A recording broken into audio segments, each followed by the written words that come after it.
ఒకవేళ మీకు బైక్ ఇచ్చి జీవిత గారిని ఎక్కడికైనా తీసుకెళ్ళాలి అంటే మరి ఇంత రేస్ అలా కాదు సార్, స్లోగానే వెళ్ళొచ్చు, ప్రాబ్లం లేదు. ఎక్కడికి తీసుకెళ్దాం అనుకుంటున్నారు మీరు? Ladies hostel. Ladies hostel.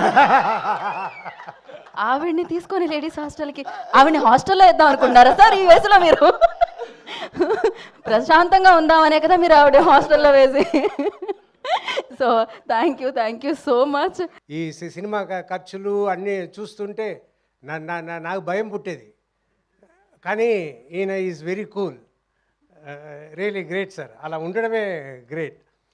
నాకు ఇవాళ ఈ ఫంక్షన్ ఉంది, మీరు వచ్చి అయినా మాట్లాడాలి అని అభి గారు చెప్తే నేను వచ్చి ఏం మాట్లాడేది, నాకు మామూలుగానే ఇరిటబుల్ బబుల్ సిండ్రోమ్ ఎప్పుడో సఫర్ అవుతున్నా.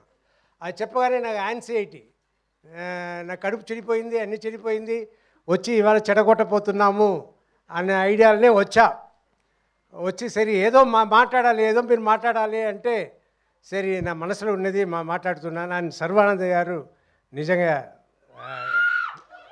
Very cooperative, very respectful, and ఆయన ఈ మాట చెప్పాలి. మొన్న షూటింగ్ జరుగుతున్నప్పుడు ఆయన కలిశాను. నేను రాజశేఖర్ గారు, నేను సినిమా ఫస్ట్ హాఫ్ డబ్బింగ్ చెప్పాను, చూశాను, మీరు సూపర్గా చేశారు, నాకు గూస్ బంప్స్తో వచ్చేసింది, అండ్ మీకు చాలా థ్యాంక్స్ ఈ సినిమా చేసిన దానికి అన్నారు.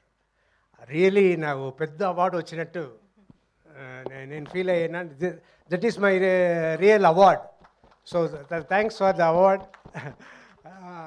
అలా చెప్పడమే I was feeling very lucky.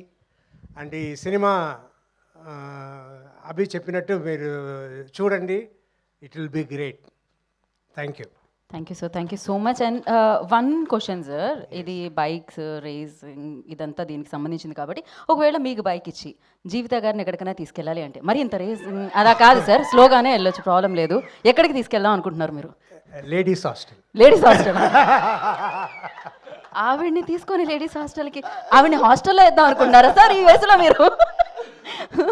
ప్రశాంతంగా ఉందామనే కదా మీరు ఆవిడ హాస్టల్లో వేసి. So thank you so much.